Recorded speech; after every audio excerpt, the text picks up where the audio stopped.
The other day I was reading Be Our Guest, which is a book kind of just about the experience of Disney and how they make their parks flow so well and how they interact with guests. And I think there's a lot to learn as pastors who are trying to create better environments. In fact, in this book, I think it talked about how environments shape people more than you can ever imagine. And I just so believe that is true. In fact, go up here, there's a vlog that I talk all about that.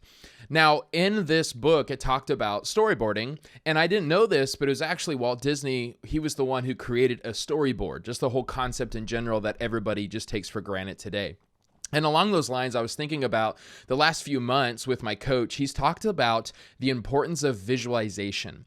When you're talking to people, communicating bigger ideas, half the time, if you're not like giving a visual aid, first of all, there can be misinterpretation, but also you're kind of wasting people's brain power on concepts that you could easily just fix by showing them the thing. And now that they see it, they're so much better. They're able to comprehend this. I think a lot of pastors just know this inherently. This is why a lot of us use ProPresenter. It's why we use slides. It's why when we're quoting somebody, I totally feel this. I never share a quote without putting it on the screen because I get lost in words if I don't see it visually as well. And so I, again, am going to recommend Freeform. Freeform has been such a great app for me in visualizing things for people. What I love about Freeform is it kind of implies to my people, this isn't perfect. I'm whipping this together to show you something, but also it can get kind of impressive. And so let me show you, for example, this last week, I was talking to a wonderful member of ours who was feeling the tension of now not knowing every single person in the room. And so I honored that. I wanted to say thank you for wanting to keep this community together. And so I'm not going to say to stop doing that. However, I used this as an encouragement and showed them this visualization to show ultimately we're getting at the point where we just won't know everybody. And so here I have on my iPad, I put together this Dunbar's theory. You probably have heard of it. If not, go ahead and look it up.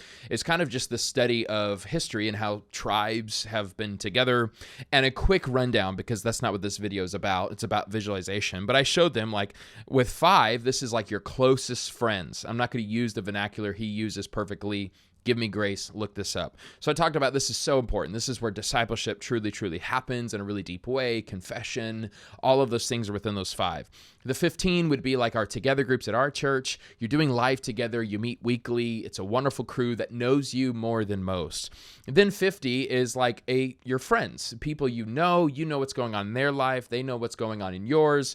But, this doesn't mean you have to meet weekly. There's a lot that go on in people's lives. You can quickly catch up with them. You know their names, you know their story, but there's like, it's friends, but not like deep friends. And then 150, Dunbar would say is kind of like the amount of people you can really know.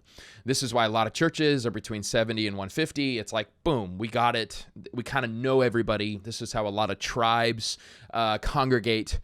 And I was mentioning to her that, okay, 150, we're now hitting that at a church of 200, 225-ish.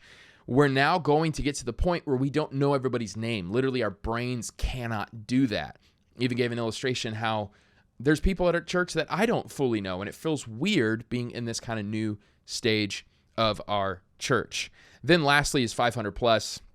Is just this idea of your tribe at large. So in theory, a lot of people kind of suggest where 150 are the service sizes, and then 500 plus is kind of like the overall church or your denomination, your tribe, whatever that is.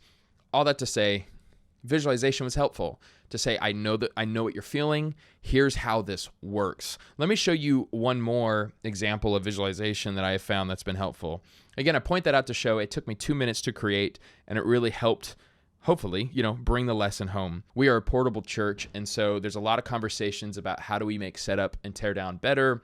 How do we know where to place things? And so I actually took some time a few weeks ago to create this map. This was all on Freeform. It's a generalized map. It's not perfect dimensions, but this is like my mind's eye. This is kind of how our services are. And so you can zoom in and it's like, look, that's where the welcome banner goes. Those are the 2 tables for coffee. This is where the big red logo banner is. This is where the newcomer table is. This is where we put the invite cards. Here's the giving box. There's the door. You get the point. So when I'm communicating to people about different things, I can pull this up and just talk about the stage. Great. I'm going to go pull in on this stage. When I talk about like where the hospitality welcome team needs to go, I'm able to show them like, hey, you know, have a person in this area and that and vice versa. And so this has actually proven really helpful to help visualize the process. In fact, I'm really proud. One of the men at our church printed this out and then created like a color coding number system, especially for all of our banners, where to put them up and how to put them. All that to say, I wanted this video to be short, but I want to encourage you to think visually. I think pastors, ministry leaders, whoever you are watching this, we're kind of like naturally visionaries. For me, it's kind of easy to catch on to somebody's vision. I'm kind of painting a picture, but then there's always the threat that I'm, you know, misunderstanding what the image is. But honestly, some people don't think that way. They think more process. They think differently. And so it's helpful to visualize so that they have one less thing to misunderstand and one less thing to use their brain energy for to try to figure out. And so I'd encourage you, get familiar with Freeform. That would be my recommendation to use as a tool for visualization. It can go a long way in your leadership. Thank you for watching today's video. This is the video I think you should watch. This is the video YouTube says you should watch.